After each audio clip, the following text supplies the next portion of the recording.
உங்கள் குடும்பத்தில் இருக்கக்கூடிய பெரியவர்களுக்கு மணி விழா 60 வயசில் பண்ணுவாங்க. வீபரத சாந்தி 70 வயசில் பண்ணுவாங்க. சதாபிஷேகம் 80 வயசில் பண்ணுவாங்க. கனகாபிஷேகம் 90 வயசில் பண்ணுவாங்க. அது மட்டும் இல்லாமல் ஆயுஷ்ய ஹோமம், மிருத்யுஞ்சய ஹோமம் இதெல்லாமே இந்த கோவிலில் ரொம்ப விசேஷமாக பண்ணுவாங்க. மார்க்கண்டேயனுடைய உயிரை காப்பாற்றுவதற்காக சிவபெருமான் யமனையே எட்டி உதைத்த ஸ்தலம் இது. அபிராமி அந்தாதிய அபிராமி பட்டர் இந்த கோவிலில் தான் எழுதியிருக்காரு. வணக்கம் நண்பர்களே. மரண பயத்தை போக்கி நீண்ட ஆயுளையும் மங்காத செல்வத்தையும் தரக்கூடிய ஒரு புண்ணிய பூமியான ஸ்ரீ அமிர்தகடேஸ்வரர் அபிராமி அம்மனுடைய கோவிலை தான் இன்னைக்கு நம்ம பார்க்க போகிறோம். அதுக்கு முன்னாடி இந்த சேனலை சப்ஸ்கிரைப் பண்ணாமல் இது வரைக்கும் பார்த்துட்ருக்கவங்க இந்த சேனலை சப்ஸ்கிரைப் பண்ணிவிட்டு பாருங்கள். அப்படியே அந்த பெல் ஐக்கானையும் ப்ரெஸ் பண்ணி வச்சுக்கோங்க. அப்போ தான் நான் போடக்கூடிய அடுத்தடுத்த வீடியோ உங்களுக்கு நோட்டிஃபிகேஷனில் வரும். மயிலாடுதுறை மாவட்டத்தில் இருக்கக்கூடிய இந்த கோவில் அட்ட வீரட்ட ஸ்தலங்களில் ஒன்றுன்னு சொல்கிறாங்க. அட்ட வீரட்டம்னா என்ன? அட்டம்ங்கிறது 8, வீரட்டம் அப்படிங்கிறது வீரம் புரிந்த தலம். அதாவது சிவபெருமான் அரக்கர்களையும் அவர்களுடைய ஆணவத்தையும் அழித்த வீர செயல் புரிந்த 8 ஸ்தலங்களில் ஒன்று தான் இந்த கோவில்னு சொல்கிறாங்க. திருக்கண்டியூர், திருக்கோவிலூர், திருவதிகை, திருப்பரியலூர், திருவிற்குடி, திருக்கொடுங்கோலூர், திருவழுவூர், திருக்கடவூர். அதை தான் இப்போ நம்ம திருக்கடையூர்னு சொல்கிறோம். இந்த 8 ஸ்தலங்களை தான் அட்ட வீரட்ட ஸ்தலங்கள்னு சொல்கிறாங்க. இந்த கோவிலில் சிவபெருமான் யமனுடைய ஆணவத்தை அழித்து வீர செயல் புரிந்த ஸ்தலம் தான் இந்த திருக்கடையூர். அந்த புராண கதையை பார்க்கலாமா? அதாவது மார்க்கண்டேயனுடைய கதை தான் இது. சிவபக்தியால் மரணத்தையே வென்ற ஒரு சிறுவனுடைய கதை. மிருகண்ட முனிவருக்கும் மருத்துவதி தம்பதிக்கும் பார்த்திங்கன்னா நீண்ட நாட்களாக குழந்தை இல்லாமல் இருந்திருக்கிறாங்க. அவங்களுக்கு சிவபெருமானினுடைய அருளால் ஒரு ஆண் குழந்தை பிறக்குது. அதுதான் மார்க்கண்டேயன். ஆனால் அவருக்கு 16 வயசு வரைக்கும் தான் அப்படிங்கிறதும் அவங்களுக்கு தெரிய வருது. அதாவது 16 வயது வரைக்கும் மட்டும்தான் மார்க்கண்டேயன் உயிரோடு இருப்பார் அப்படிங்கிறது அந்த தம்பதிக்கு தெரியும். மார்க்கண்டேயனும் ஒரு தீவிர சிவபக்தர். திருக்கடையூரில் இருக்கக்கூடிய அமிர்தகடேஸ்வரரை வழிபாடு செஞ்சிட்ருக்கவர். அது மட்டும் இல்லாமல் அவருடைய 16 வயது நிறைவடைந்ததும் யமன் மார்க்கண்டேயனுடைய உயிரை எடுக்கிறதுக்காக வராரு. பயப்படாமல் மார்க்கண்டேயன் என்ன செய்கிறாரு அப்படின்னா சிவலிங்கத்தை கட்டி பிடிச்சிக்கிறாரு. அதே சமயம் யமன் என்ன செய்கிறாரு அப்படின்னா மார்க்கண்டேயன் மேலே பாசக்கயிறை வீசும் பொழுது சிவலிங்கத்தோடு சேர்த்து பாசக்கயிறை வீசிடுறாரு. இதனால் கோபம் கொண்ட சிவபெருமான் என்ன பண்ணுறாரு அப்படின்னா லிங்கத்திலிருந்து வெளிப்பட்டு யமனை அவருடைய காலால் எட்டி உதைச்சு சம்ஹாரம் செய்கிறாரு. அது மட்டும் இல்லாமல் மார்க்கண்டேயனுக்கு என்றும் 16 அதாவது சாகாத வரத்தையும் கொடுக்குறாரு சிவபெருமான்.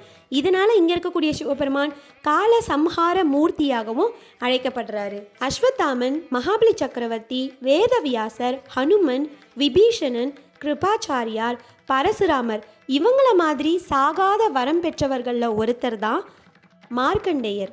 தூய பக்தியும் சரணாகதியும் அடைஞ்சா மரணத்தை கூட வெல்ல முடியும் அப்படிங்கிறது தான் இந்த புராண கதை உணர்த்தது.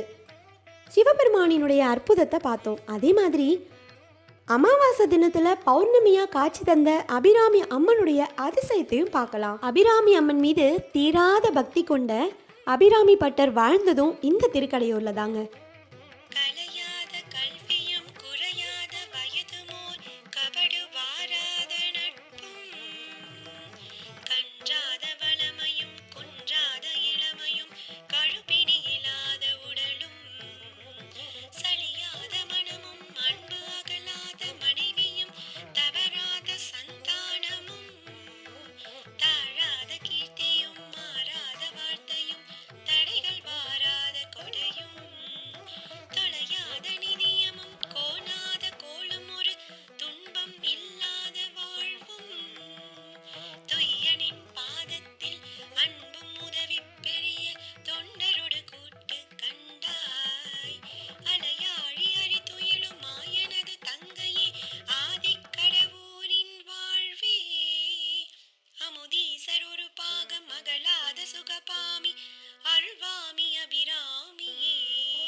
இந்த அபிராமி அந்தாதி தோன்றியதும் இந்த கோவிலில் தான்.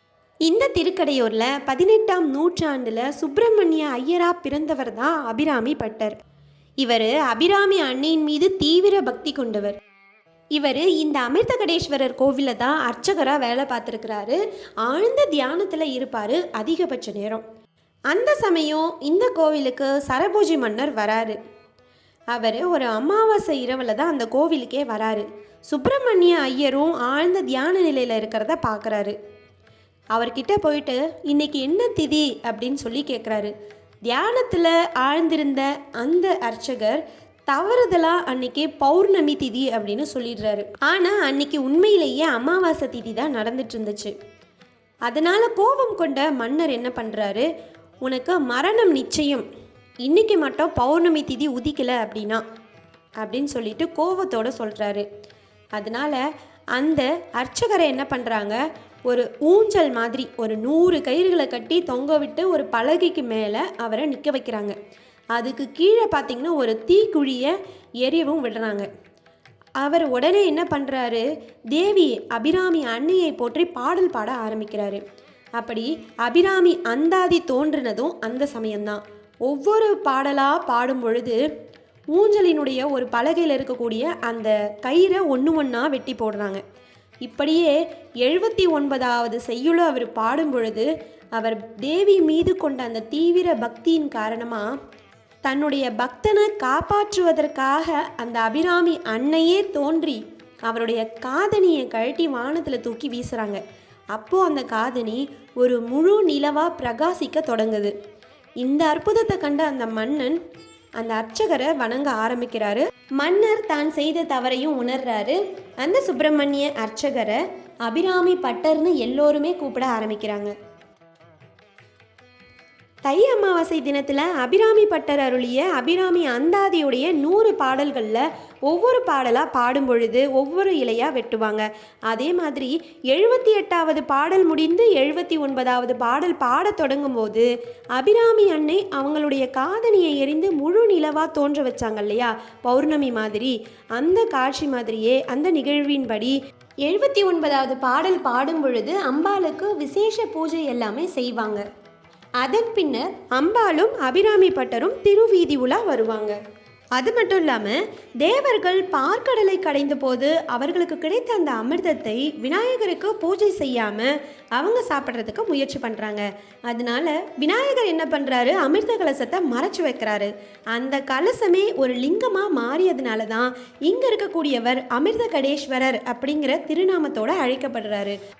அது மட்டும் இல்லாமல் அம்பிகை கருணை கடலாக வீற்றிருக்கக்கூடியவங்க. இவங்களே பக்தருக்காக அமாவாசையை பௌர்ணமி ஆக்கியவள்.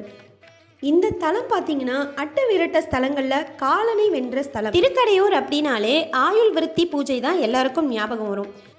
அதே மாதிரி 60 வயது பூர்த்தி அடைந்தவர்கள் தம்பதி சமேதராக இங்கே வந்து மணிவிழா அந்த பூஜையை செய்கிறது வழக்கம். அதே மாதிரி பீமரத சாந்தி 70 வயசு தொடங்கும் போது செய்யக்கூடிய பூஜை இது. அதே மாதிரி சதாபிஷேகம் 80 வயது பூர்த்தியாகி 1000 பிறை கண்டவர்கள் செய்யக்கூடிய ஒரு விசேஷ பூஜை இது. அடுத்ததாக கனகாபிஷேகம் 90 வயதை எட்டியவர்களுக்கு செய்யப்படக்கூடிய ஒரு வழிபாடு. அதே மாதிரி ஆயுஷ்ய ஹோமம், குழந்தைகளினுடைய பிறந்த நாளில் நீண்ட ஆயுள் வேண்டும் அப்படிங்கிறவங்க செய்யப்படக்கூடிய ஒரு ஹோமம். அதே மாதிரி தீராத வியாதி நீங்கிறதுக்கும் மரண பயம் நீங்கிறதுக்கும் மிருத்யுஞ்சய ஹோமம் இந்த இடத்துல விசேஷமாக பண்ணுவாங்க. அதாவது அகால மரண பயம் நீங்கிறதுக்கும் தம்பதியினருக்கு நீண்ட கால மாங்கல்ய பாக்கியம் கிடைக்கிறதுக்கும் கிரக தோஷங்கள் குறிப்பாக ராகு கேது தோஷங்கள் விலகிறதுக்கும் இந்த கோவிலில் விசேஷ பூஜைகள் செய்கிறாங்க. நீங்களும் இந்த மாதிரி விசேஷ பூஜைகள்லாம் செய்யணும்னு விருப்பப்பட்டீங்க அப்படின்னா இந்த தொலைபேசி எண்ணுக்கு தொடர்பு கொள்ளுங்கள். இந்த கோவிலில் என்னென்ன சேவைகள்லாம் பண்ணுறாங்க அதற்கான கட்டண விவரமும் இதில் தெளிவாக கொடுத்துருப்பாங்க. அர்ச்சனைக்கு 5 ரூபா கட்டணும். மாலை மாற்றணும்னு விருப்பப்பட்டிங்கன்னா 100 ரூபா. புடவை வேஷ்டி சாத்துறதுக்கு அதாவது வஸ்திரம் காணிக்கையாக கொடுக்கறதுக்கு 100 ரூபா. குழந்தைய தத்து கொடுத்து வாங்குற மாதிரி இருக்கும் இல்லையா, அதுக்கு 100 ரூபா. புதிய நகை பூஜை செய்து படைக்கணும் அப்படின்னா அதுக்கு 100 ரூபா. முடியை காணிக்கை செலுத்தணும், காது குத்தணும் அப்படின்னா 300 ரூபா. அம்பளுடைய பாதத்தில் மாலை வச்சு எடுத்து கொடுக்கறதுக்கு 300 ரூபா. கட்டளை அர்ச்சனை சொல்லிட்டு 12 மாதத்துக்கு 700 ரூபா. முதல் தடவையாக நீங்கள் திருமணம் பண்ண போகிறீங்க அப்படின்னா 1001 ரூபா கட்டணும். அது மட்டும் இல்லாமல் முத்து அங்கி அம்பாளுக்கு சாத்துறதுக்கு 1000 ரூபா. நவரத்ன அங்கி அம்பாளுக்கு சாத்துறதுக்கு 2000 ரூபா. வெள்ளி ரத புறப்பாட்டுக்கு 2000. 60, 70, 80 வயதில் திருமணத்திற்கு இந்த திருக்கோவிலில் கட்டணம் பார்த்திங்கன்னா 2001 ரூபா. எதற்காக இந்த 60, 70, 80 வயதில் திருமணம் பண்ணுறாங்க, அதற்கான விளக்கம் என்ன அப்படிங்கிறத பார்க்கலாமா? 60 திருமணம் அப்படிங்கிறது பார்த்திங்கன்னா, ஒரு மனிதன் பிறந்தபோது இருந்த தமிழ் வருஷம், தமிழ் மாதம், ஜன்ம நட்சத்திரம் சேரக்கூடிய அதே நாள் பார்த்திங்கன்னா 60 ஆண்டுகளுக்கு அப்புறமா வரும். 60 ஆண்டு பூர்த்தியாகி 61வது ஆண்டு அடியெடுத்து வைப்பாங்க இல்லையா, அதே ஜன்ம நட்சத்திரம், தமிழ் வருடம், தமிழ் மாதம் மறுபடியும் சேரக்கூடிய அதே நாளில் பண்ணக்கூடிய ஒரு விசேஷ பூஜை தான் பார்த்திங்கன்னா இந்த சஷ்டியப்த பூர்த்தி விழா. சஷ்டியப்த பூர்த்தி, சஷ்டி அப்படிங்கிறது 60, அப்தம்ங்கிறது ஆண்டு. 60 ஆண்டு நிறைவடைந்து 61வது ஆண்டில் இதை பண்ணக்கூடியது தான் இந்த சஷ்டியப்த பூர்த்தி விழா. ஒரு மனிதன் பிறக்கும் நேரத்தில் எந்தெந்த கிரகங்கள் எந்தெந்த ராசியில் இருந்ததோ அதே ராசியில் அதே கிரகங்கள் மீண்டும் வந்து அமர்றது 60 வருடங்களுக்கு ஒரு முறை மட்டும்தான் நிகழுமாங்க. அப்படி ஒரு அபூர்வமான நிகழ்வு நடக்கும் பொழுது தான் அவர்களுக்கு 61வது ஆண்டில் பார்த்திங்கன்னா இந்த சஷ்டியப்த பூர்த்தி விழா பண்ணுறாங்க. பிறந்த ஒவ்வொரு மனிதனும் தன்னுடைய வாழ்நாளில் ஒரே ஒரு முறை மட்டும்தான் இந்த மாதிரி அபூர்வமான நிகழ்வெல்லாம் சந்திக்க முடியும். அதுவுமே பிராப்தம் இருந்தால் மட்டும்தான். இப்போ இருக்கக்கூடிய உணவு பழக்க வழக்கத்துக்கு 50 வயதை தாண்டுவோமா அப்படிங்கிறதே சந்தேகம்தான். அது மட்டும் இல்லாமல் இதே மாதிரி சஷ்டியப்த பூர்த்தி அந்த மாதிரி 60 வயது கடந்து நடக்கக்கூடிய அந்த அபூர்வ நிகழ்வு மீண்டும் அவர்கள் சந்திக்கணும்னு விருப்பப்பட்டா அதற்கு அவங்க 120 வருஷம் வரைக்கும் அவங்க உயிரோடு இருக்கணும் இந்த பூமியில். இதில் என்ன சிறப்பு அப்படின்னு பார்த்திங்கன்னா, 60 கலசங்கள் வச்சு புனித நீர் ஊற்றுவாங்க. அதற்கப்புறமா கணவன் மனைவி இருவருக்கும் மீண்டும் ஒரு திருமண கோலத்தில் புதியதாக தாலியை கட்டிப்பாங்க. அவர்களை பொறுத்த வரைக்கும் அது அவர்களுக்கு மறுபிறவியாக கருதப்படுது. அடுத்ததாக பார்த்திங்கன்னா 70ஆம் கல்யாணம், அதாவது பீமரத சாந்தி அப்படின்னு சொல்கிறாங்க. உண்மையிலேயே இதனோட பலன் என்ன அப்படின்னு பார்த்திங்கன்னா, பீமன் போன்ற உடல் வலிமையும் மன உறுதியையும் வேண்டி இறைவன்கிட்ட பிரார்த்திப்பது தான் இதனுடைய முக்கிய நோக்கம். அதனால தான் இதை பீமரத சாந்தி அப்படின்னு சொல்கிறாங்க. அதாவது 70 வயது முடிஞ்சு 71வது வயது தொடங்கும் போது செய்யப்படக்கூடியது தான் இந்த பீமரத சாந்தி. 70 வயதை எட்டியவர்கள் பார்த்திங்கன்னா உடல் ரீதியாகவும் சரி மன ரீதியாகவும் சரி ஒரு முதிர்ச்சி அடைந்த நிலையில் இருப்பாங்க. அவர்கள் எஞ்சிய அந்த மீதி இருக்கக்கூடிய அந்த காலத்தை ஆரோக்கியமாகவும் மன அமைதியோடையும் கழிக்கணும் இல்லையா, அதற்காக செய்யப்படக்கூடிய சாந்தி பூஜை தான் இது. அடுத்ததாக பார்த்திங்கன்னா சதாபிஷேகம், 80ஆம் கல்யாணம். 80 வயது நிறைவடைஞ்சு 81வது வயது தொடங்கும் போது நடத்தப்படக்கூடிய விழா தான் இந்த சதாபிஷேகம். ஒரு மனிதனுடைய வாழ்க்கையில் உச்சக்கட்ட கௌரவமே இது அப்படின்னு சொல்கிறாங்க. 1000 பிறை காணுதல் அப்படின்னா என்ன? ஒரு மனிதன் 80 ஆண்டுகள் வாழ்ந்திருந்தா அவர் தன்னுடைய வாழ்நாளில் 1000 பௌர்ணமி நிலவுகளை பார்த்துருப்பார். அதனால தான் இதற்கு சதாபிஷேகம் அப்படிங்கிற பெயரும் வந்திருக்கு. இதில் என்னென்ன வழிபாடு செய்வாங்க அப்படின்னு பார்த்திங்கன்னா, 81 கலசங்கள் வச்சு அபிஷேகம் செய்வாங்க. இந்த வயதில் அவர்களுக்கு வாழ்வாங்கு வாழ்ந்தவர் என்ற நிலையை அடைவதால் இவர்களிடம் ஆசி பெறுவது தெய்வத்துக்கிட்டேயே ஆசி பெறுவதற்கு சமம் அப்படின்னு சொல்லப்படுதுங்க. அதாவது இந்த 80வது கல்யாணத்தில் கலந்துக்கிட்டு அந்த பெரியவர்கள்கிட்ட நம்ம ஆசீர்வாதம் வாங்கிட்டா அந்த கடவுள்கிட்டேயே ஆசீர்வாதம் வாங்கினதுக்கு சமம்னு சொல்கிறாங்க.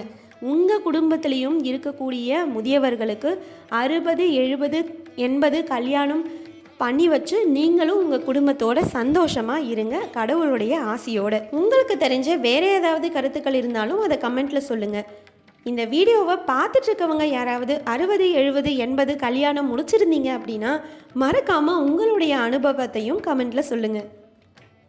சரிங்க, இந்த விழாவை எங்கே வேணாலும் பண்ணலாம். ஆனால் எதற்காக திருக்கடையூரில் நடத்துறது சிறப்பு அப்படின்னு சொல்கிறது பார்த்திங்கன்னா, திருக்கடையூர் அப்படிங்கிறது யமனை வென்ற தலம். மார்க்கண்டேயனுக்காக சிவன் கால சம்ஹார மூர்த்தியாக அவதரித்து காலனை எட்டி உதைத்த இடம். இங்கு இருக்கக்கூடிய அமிர்தகடேஸ்வரரையும் அபிராமி அன்னையையும் வேண்டி செய்யப்படக்கூடிய பூஜைகள் அகால மரணத்தையும் தடுத்து நீண்ட ஆயுளையும் மங்கள வாழ்க்கையையும் தரும் அப்படிங்கிறது ஐதீகம். அதனால தான் இந்த கோவிலில் பண்ணுறாங்க. இந்த கோவிலில் போயிட்டு இந்த மாதிரி 60, 70, 80 கல்யாணம் பண்ணணும்னு விருப்பப்பட்டீங்க அப்படின்னா இந்த காண்டாக்ட் நம்பர் கொடுத்துருப்பேன். அந்த நம்பருக்கு கால் பண்ணி ஒரு 2 மாதங்களுக்கு முன்பே வந்து நீங்கள் ஆன்லைனில் புக் பண்ணி வச்சுக்கோங்க. ஏன்னா அந்த இடத்துல பார்த்திங்கன்னா நாங்கள் போன அன்றைக்கி கூட நிறைய பேர் திருமணம் பண்ணியிருந்தாங்க. நிறைய வயதான தம்பதியினரை அந்த கோவிலில் போனீங்கன்னா தாராளமாக பார்க்கலாம். அதே மாதிரி இந்த கோவிலில் நடக்கக்கூடிய திருவிழா விசேஷ நாட்கள் அப்படின்னு பார்த்திங்கன்னா சித்திரை திருவிழா 18 நாட்கள் நடக்கக்கூடிய இந்த விழாவில் யமன் சம்ஹார நிகழ்வுன்னு மிக சிறப்பாக பண்ணுவாங்க. அதே மாதிரி தை அமாவாசை அன்னைக்கு அபிராமி பட்டர் அந்தாதி பாடிய தினம், அதனால அன்னைக்கு அந்தாதியை பாராயணம் செய்வாங்க. அதே மாதிரி கார்த்திகை சோமவாரம் திங்கட்கிழமைகளில் 1008 சங்காபிஷேகம் நடக்கும். நவராத்திரி அப்புறம் ஆடிப்பூரம் அம்பிகைக்கு விசேஷ அலங்கார பூஜைகள்லாம் நடக்கும். உங்கள் குடும்பத்திலையும் பெரியவர்களுக்கு மணி விழாவையோ அல்லது பிறந்த நாளையோ கொண்டாடணும் நீங்களும் விருப்பப்பட்டீங்க அப்படின்னா இந்த திருக்கடையூர் ஒரு சிறந்த ஸ்தலமாக சொல்லப்படுது. இந்த தகவல் உங்களுக்கு பயனுள்ளதாக இருந்தால் மறக்காமல் நம்ம சேனலை சப்ஸ்கிரைப் பண்ணுங்கள். இந்த வீடியோவை அப்படியே ஷேர் பண்ணுங்கள். உங்களுடைய கருத்துக்களையும் கமெண்ட்டில் சொல்லுங்கள். இந்த கோவிலுடைய நடை திறந்திருக்கக்கூடிய நேரம் பார்த்திங்கன்னா காலையில் 6 மணிலேருந்து மதியம் 1 மணி வரைக்கும், மாலை 4 மணிலேருந்து இரவு 9 மணி வரைக்கும் கோவிலுடைய நடை திறந்திருக்கும். மயிலாடுதுறையிலிருந்து சுமார் 23 கிலோமீட்டர் தூரத்துலையும் காரைக்காலிலிருந்து 15 கிலோமீட்டர் தூரத்துலையும் தாங்க இருக்குது இந்த திருக்கடையூர். வாழ்க்கையில் ஒரு முறையாவது சென்று தரிசனம் பண்ணக்கூடிய கோவில்களில் இந்த திருக்கடையூரும் ஒன்று. உங்களுக்கு நேரம் இருக்கும்போது இந்த கோவிலுக்கு ஒரு முறை போயிட்டு வாங்க. உங்கள் ஊர்களையும் இந்த மாதிரி பழம்பெரும் கோவில்கள் இருந்தாலும் சரி, பராமரிக்கப்படாத கோவில்கள் இருந்தாலும் சரி, எனக்கு கமெண்ட்டில் சொல்லுங்கள். அந்த லொக்கேஷனோட முடிஞ்ச வரைக்கும் அந்த கோவிலுக்கும் போயிட்டு நம்ம வீடியோ எடுத்து போடலாம். அடுத்த ஒரு அழகான கோவிலில் பார்க்கலாம்.